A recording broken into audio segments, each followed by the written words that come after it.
The outpost floated at the edge of known space like a rusting relic that refused to die. Traders came and went.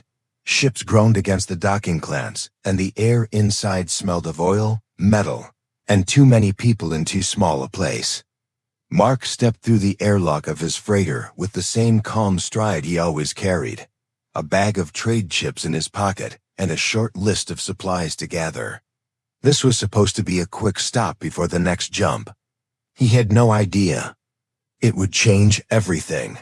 He passed through the crowded market lanes where vendors shouted over one another, trying to sell food, tools, and scraps of tech scavenged from dead ships. Somewhere deep in the maze of corridors, his ears caught the faintest sound, almost too soft to notice. It was not the voice of a trader or a customer. It was a whisper of movement, a shuffle of bare feet on metal. Curiosity pulled him toward a narrow service passage where the light was weak and the air colder. At the far end, half hidden behind an old cargo crate, he saw her. She looked no older than 15 in human years, though with alien species it was hard to tell. Her skin was pale with a soft glow, as if moonlight lived beneath the surface, and her large eyes reflected the dim light like pools of silver. Her clothes were torn and layered with grime, her thin arms wrapped around herself as if holding her ribs together. When she saw him, she froze. Her gaze darted to the shadows as if expecting someone else to appear, and for a long moment, neither moved. Then she swallowed hard and spoke in halting, broken galactic common. "Water, please." Mark reached slowly into his jacket pocket and pulled out a small flask. Her eyes followed it, wide and unblinking, but when he stepped closer, she recoiled, pressing herself against the wall. It was not fear of him exactly, it was the fear of someone who had been chased too many times to trust easily. He crouched down, placed the flask on the ground between them, and pushed it toward her. She stared for a moment longer, then snatched it up and drank in desperate gulps. When it was empty, she held it to her lips as if trying to draw more from it. Only then did Mark notice how thin she truly was, her cheekbones sharp under her skin, her wrists so narrow he could have encircled them with 2 fingers. She was starving. "Have you eaten today?" he asked quietly. She blinked at him as if the question was strange. "Food? No." "Days," she murmured, her voice dry and rough. The sound of footsteps echoed from the other end of the passage. A pair of men in grease-stained coats glanced in, saw her, and spat in the dust. One muttered something in a local dialect, and the other laughed, shaking his head. "Not worth the trouble," he said, and they walked away without a second glance. Mark's jaw tightened. He knew the type outpost scavengers who treated people like her as pests, sometimes worse. He reached into his coat again, this time pulling out a wrapped ration bar. He unwrapped it halfway so she could smell the food. Her eyes locked on it, but she hesitated, her body trembling with the urge to take it and the fear of some unseen consequence. "It's yours," he said. "No tricks." Slowly, she stepped forward and took the bar with both hands as if it were something sacred. She bit into it and closed her eyes, chewing slowly at first, then faster as hunger took over. Crumbs fell onto her lap, but she didn't notice. When she finished, she licked the wrapper for the last taste. A few merchants had stopped to watch, their expressions ranging from amusement to irritation. One called out, "You'll regret feeding her, human. That kind brings trouble." Mark ignored them and turned back to the girl.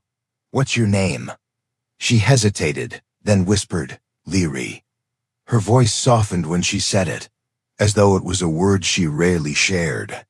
She touched her chest lightly when she spoke, the way someone might in an introduction. Then she looked around nervously, eyes darting to the corners of the corridor.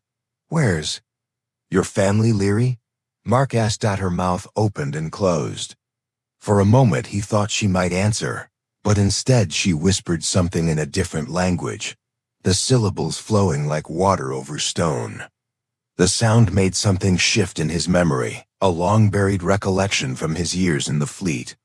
He had heard that phrase before, in a small ceremony on a distant world, spoken to honor a figure who never came.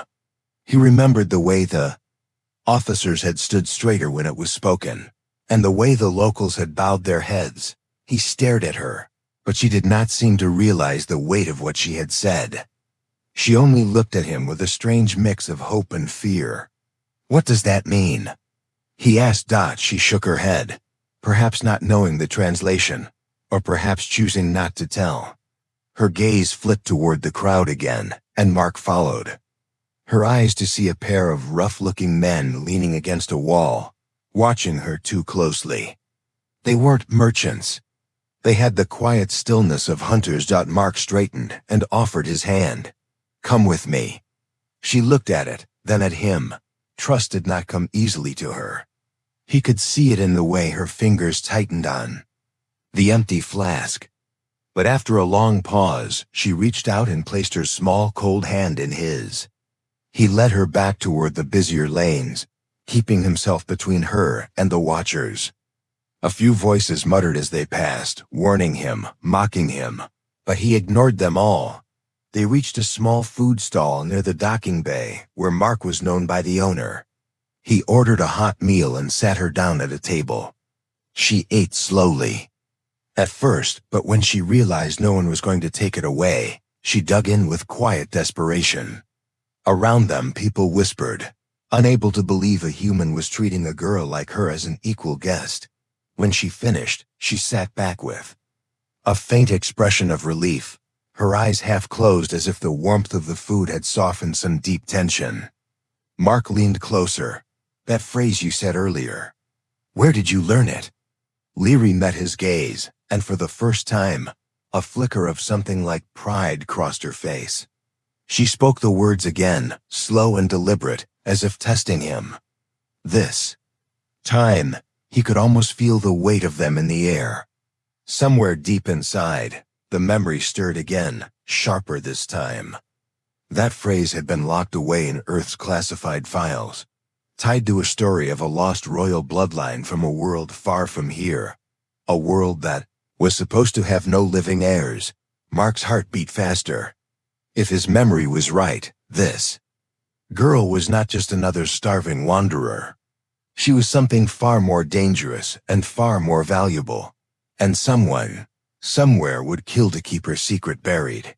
The docking bay of the outpost was never quiet. Engines roared, loaders clanged against the metal floor, and voices blended into a constant hum. Yet, in the middle of all that noise, Mark felt the weight of the silence between himself and Leary. She sat across from him in the small corner of his ship's galley, her knees pulled up against her chest, her eyes fixed on the steam rising from the mug he had given her. She sipped carefully as if still unsure the warmth was meant for her. Mark had brought her aboard quickly after the meal at the food stall.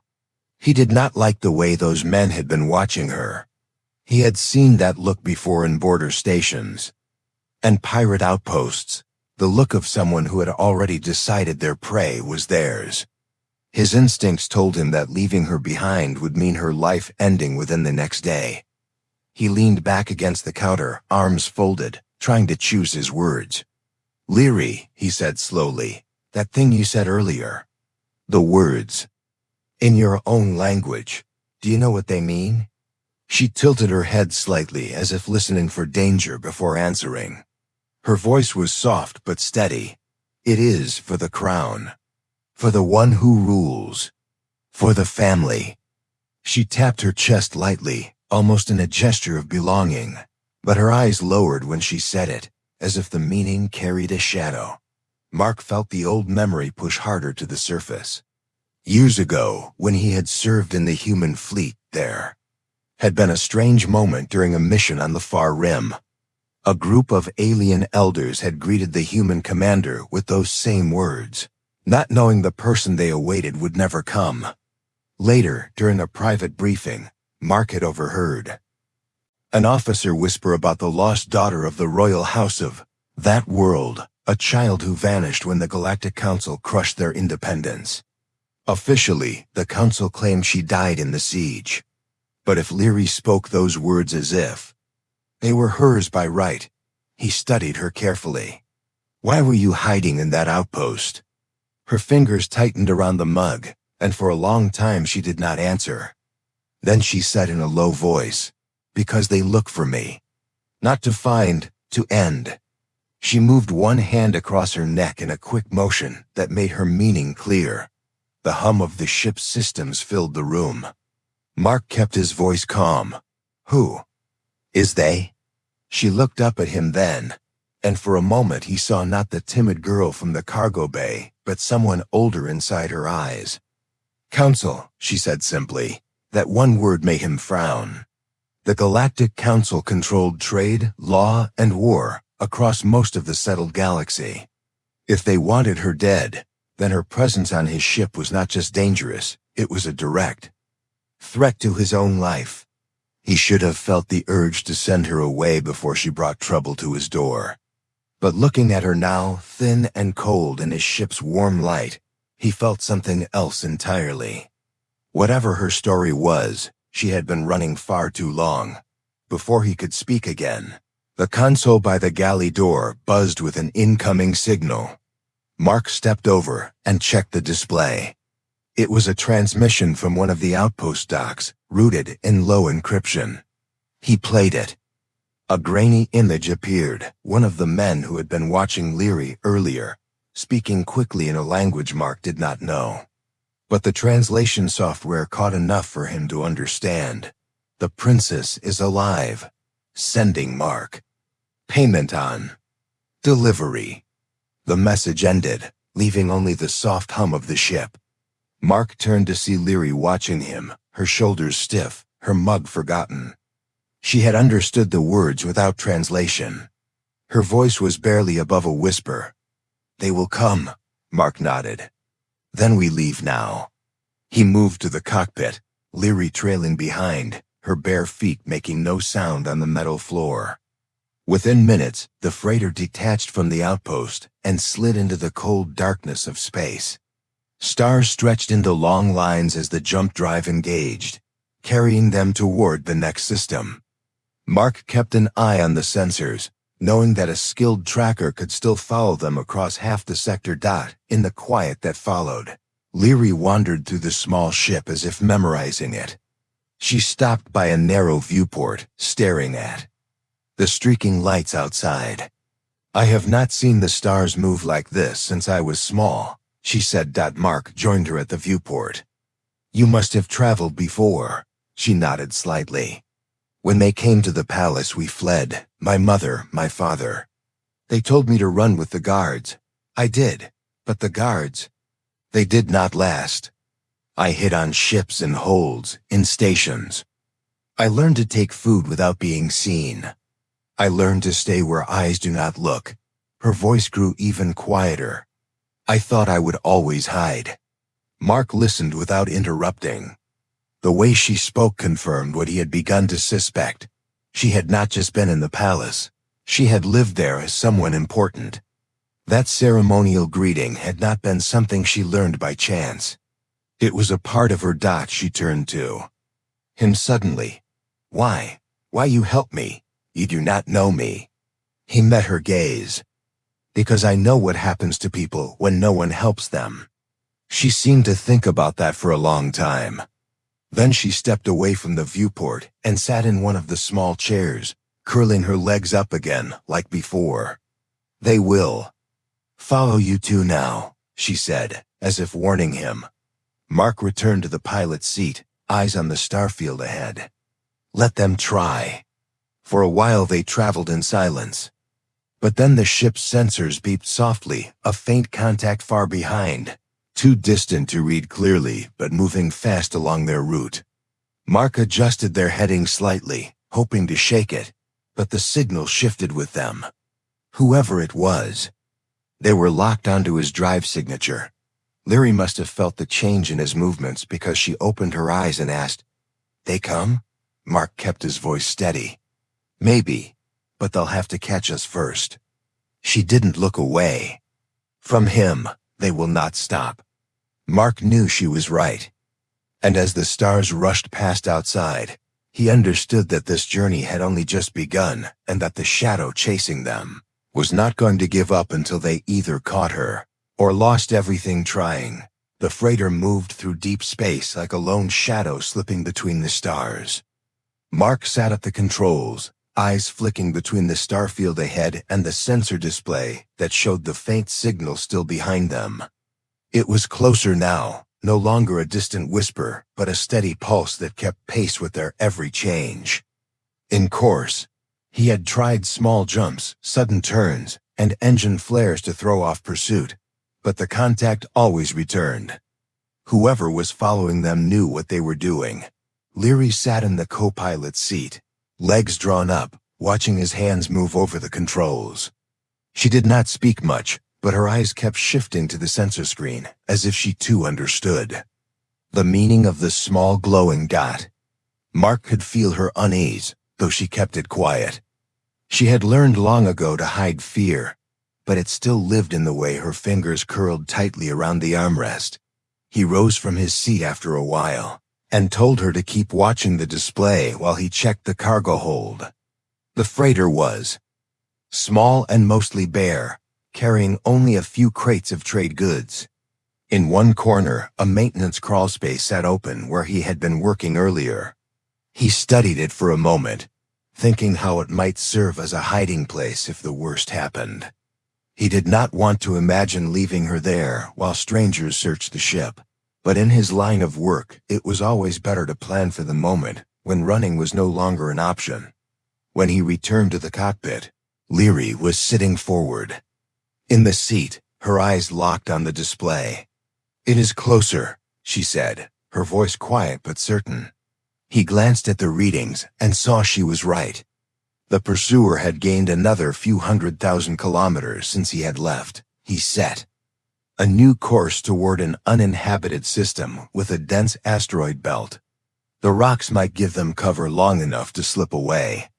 The jump was quick, and soon the view outside the viewport filled with massive stone shapes tumbling through the void, some as small as shuttles and others large enough to hold a city. Mark weaved between them, cutting the engines at intervals, so their heat signature would vanish into the cold stone. Leary watched in silence, her silver eyes reflecting the spinning shapes outside. For a while, it seemed to work. The signal behind them faded, then disappeared entirely. Mark allowed himself a slow breath and glanced at her. "Looks like we lost them." But she did not smile. She shook her head slightly, as if unwilling to believe safety was so simple. "They know how to find," she said. Mark started to reply, but the console chimed sharply. The signal was back, stronger than before. It came from the edge of the belt, moving steadily toward them. He realized then that the pursuer was not guessing at their path. They were tracking his ship's unique drive signature directly. Unless he replaced the engine core or found a way to scramble it, they could follow him anywhere. The sound of the beeping filled the cockpit, until Leary's voice broke through. "You should leave me." Mark turned sharply to face her. She was sitting still, but her eyes were steady now, not afraid. "If I am gone, they stop. You can go where you want." "That's not going to happen," he said. "You do not know what they will do to you," she replied.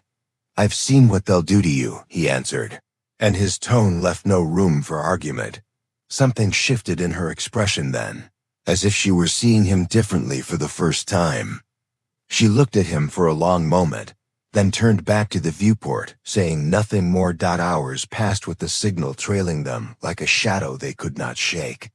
Mark kept the freighter moving through twisting paths in the asteroid belt, hoping to make their pursuer waste fuel. At one point, the tension broke for a short while when Leary discovered the ship's small music archive. She pressed a button, and a slow, deep melody filled the cockpit. She tilted her head as if trying to understand it, then said softly, "It feels like light when it touches water." Mark smiled faintly. "That's an old Earth song. Most people just say it sounds nice." She sat back, listening quietly, her fingers tapping in time to the rhythm. For a moment, the danger seemed far away, but the illusion shattered when the sensors blared again. The signal behind them split into two. Now there were two ships following, both moving in. Mark's jaw tightened. They were trying to box him in. He pushed the engines harder, swinging the freighter through a narrow gap between two spinning asteroids, the hull shuddering from the nearness of the rock. Leary gripped the seat but did not cry out. When they cleared the gap, she leaned forward, eyes scanning the dark ahead. "There," she said suddenly, pointing to a cluster of larger asteroids linked by fragments of old mining rigs. "Hide there. The metal will hide your engine heat." Mark glanced at her, surprised. "You've been here before?" She shook her head. "I have seen places like it. Pirates used them." He guided the freighter into the cluster, settling in the shadow of a massive stone. The remains of a mining rig jutted out like the ribs of a dead ship, its metal framework broken but still dense enough to mask them. He powered down the engines completely, leaving only the life support running. The darkness wrapped around them like a heavy blanket. They waited. The pursuers' signals grew closer, then slowed. For long minutes, the dots drifted back and forth on the sensor display. Leary did not move, her gaze locked on the screen. Then, one by one, the signals faded into the distance. Mark let out the breath he had been holding. "Looks like your idea worked." She turned to him with the faintest trace of a smile. "It was not my idea. It was something my father taught me. How to be unseen when the sky is full of hunters."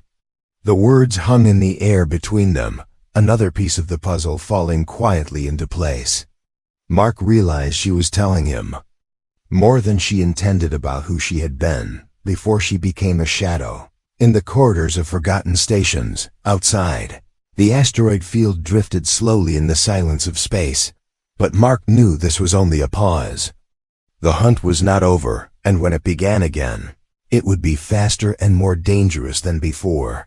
The freighter floated in the shadow of the great asteroid for hours before Mark decided it was time to move again. The power had been kept low to avoid detection, and the air inside the ship had taken on a faint chill. Leary sat in the co-pilot's seat with a blanket wrapped around her thin frame, her gaze fixed on the blackness outside, as if she could see something hidden in it. When Mark powered up the engines, the soft hum seemed louder than usual in the stillness, and she glanced at him as though asking without words whether it was truly safe to leave. Mark guided the freighter out of the hiding place and back into open space, setting a course toward the nearest neutral trade station. It was not on his original path, but he needed fuel and a secure communications line to contact an old friend in the diplomatic corps. If his memory was right about who Leary truly was, she needed more than his help. She needed a place where the council could not touch her. For a while, the journey passed quietly. Leary asked questions about the stars, about Earth, about why humans built ships that smelled like oil and metal instead of flowers and warm air. Mark answered what he could, and sometimes she laughed softly at his replies. It was the first time he had heard that sound from her, and it struck him how quickly he had grown used to her presence. She had entered his life as a shadow in a cold corridor, yet now she felt like someone the ship had been built to carry. The sense of calm did not last. Just as they were approaching the midpoint to the trade station, the sensors lit up with a new reading: 3 ships, incoming fast from hyperspace. The computer marked them as Council enforcement vessels. Their formation was tight, their weapons active, and their path was straight toward his position. Mark swore under his breath and changed course, pushing the engines to their limit. The freighter was built for cargo runs, not for outrunning military-grade ships, and he knew it would be only minutes before they caught up. Leary leaned forward in her seat, her silver eyes locked on the display. She did not speak, but the way her hands gripped the armrests told him she knew exactly what those ships meant. The first shots came before the Council ships even hailed them bright bursts of light that tore past the freighter's hull and exploded in the emptiness beyond. Mark swung the ship hard to the side, feeling the vibration of the inertial dampeners struggling to keep up. The second volley struck the shields, sending a deep shudder through the deck. Leary held onto the console, steadying herself against the jolt. "They're not trying to disable us," Mark said grimly. "They're aiming to destroy." The comm system flashed with an incoming message, and Mark opened it on the main screen. The face that appeared was one he recognized from old military reports. An older alien with a scar across his jaw and the cold eyes of someone who had ordered deaths without hesitation. His uniform was marked with the insignia of a Council High Commander. His voice was calm, almost casual as he spoke. "Human Captain," the commander said, "you have something that does not belong to you. Give her up and you may live." Mark did not answer right away. He glanced at Leary, who was staring at the screen with a stillness that seemed unnatural. When she spoke, her voice was low but sharp. "He was there, the night they came. He gave the order." The commander's eyes narrowed slightly, as if hearing her voice brought back his own memory. "The stray child," he said. "I wondered if the rumors were true." Mark cut the comm before the man could speak again and threw the ship into a dive toward the nearest planet's upper atmosphere. The hull groaned under the strain as the thin layer of air began to press against it. The Council ships followed, their weapons flashing in the dark sky. The freighter's shields took another hit, and alarms blared across the cockpit. "We can't outgun them," Mark said. "We need another way." Leary's gaze flicked to the tactical display, then to the engine controls. "I can stop one," she said. Mark looked at her in disbelief. "How?" "I know their ships," she replied. "I lived among them. I heard their engineers speak. They have a flaw in their heat dispersal grids. I can overload it if you bring us close enough." He hesitated only a second before nodding. "Show me." She moved to the console beside him, her fingers flying over the controls faster than he expected. Her voice was calm as she gave him instructions. "Bring us to the side of the rear ship. Stay in its blind arc. When I tell you, pulse the engine output to maximum for 5 seconds. Mark maneuvered the freighter through the enemy fire, weaving between blasts until they were skimming alongside the rearmost Council vessel. "Now," Leary said. He slammed the throttle forward. The freighter's engines roared, sending a surge of heat and energy directly into the other ship's dispersal grid. The effect was immediate. The Council vessel shuddered. Its lights flickered, and a chain of small explosions rippled across its hull. It spun out of formation, venting gas and flame into the black. One ship down. But the other two pressed closer, their weapons locking onto the freighter again. Mark pushed them toward the far side of the planet, using the curve of the atmosphere to shield them from part of the enemy's firing arc. The ship rattled and groaned under the strain, warning. Lights flashing red across the cockpit. The comm system activated again without his touch. The commander's face returned, this time harder and colder. "You cannot run forever, human. Hand her over." Mark didn't answer, but beside him, Leary leaned forward so her face was visible on the screen. Her voice was clear, and her words were in her own language, the ceremonial tone unmistakable. Even without understanding, Mark felt the power in them. The commander froze. Somewhere on his flagship, crew members of Leary's species must have recognized the greeting, because the tension in his expression shifted from cold certainty to a flicker of doubt. Mark ended the transmission again, but the effect was clear. The pursuit faltered for a heartbeat. It was only a moment, but it was enough. Mark dove the freighter into a canyon of rock on the planet's surface, the narrow passage hiding them from sensors. The Council ships searched above, scanning, but did not risk following into the tight maze. Slowly, the signals faded. In the dim light of the cockpit, Mark turned to Leary. She was breathing fast but steady, her eyes still sharp. "You saved us," he said. "Doc." She shook her head. "Not yet. He will come again. He will not stop until I am gone." Mark met her gaze and answered firmly. "Then we don't run anymore. We end this." Outside, the shadow of the council flagship passed over the rocks like a dark cloud, and the air between them seemed to grow heavier, filled with the knowledge that the final meeting was coming soon. The days passed and the ship drifted closer to the human colonies.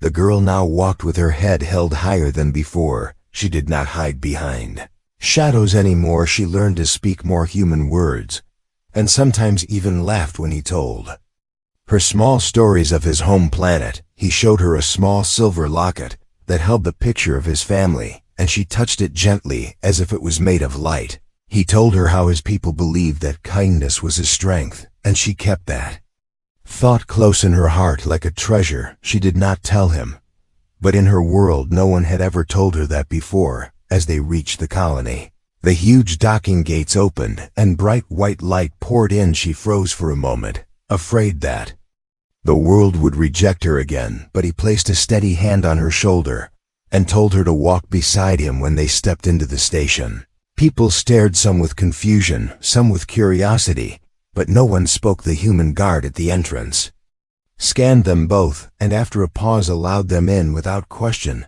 The girl felt her breath ease inside the colony. There were colors and sounds she had never known. The air was warm with the smell of food. Her stomach tightened with both hunger and disbelief. He took her to a small eatery where steam rose from bowls, and the voices around them sounded like soft music. When the food came, she stared at the plate, not knowing if it was for her. He nodded and she began to eat slowly at first, then faster, until he reminded her gently to breathe. After the meal he led her to a marketplace where humans and other species traded. Without fear she kept looking around wide-eyed, and he watched her like someone watching a lost bird finally find. The sky days turned into weeks. He helped her find a small place to stay in the colony, near the garden where sunlight streamed through the glass dome. She began working with a kind old woman who sold woven fabrics, learning how to weave bright threads together into patterns she had never seen before. Her hands, which once trembled from hunger, now moved with skill and care. Sometimes the human would visit, and they would walk by the gardens talking about stars and ships and the strange beauty of meeting someone from a world you never knew existed. One evening, as they watched the sunset through the dome, she turned to him and said, "You gave me more than food. You gave me a place where I can stand without shame." He smiled and told her she had given him something too, a reminder that even in the darkest parts of space kindness could still be found. As the night came, the colony lights flickered on, and they walked back together. She knew now that even if their paths one day separated, she would never be the same girl he had found starving in the alleys of a ruined world.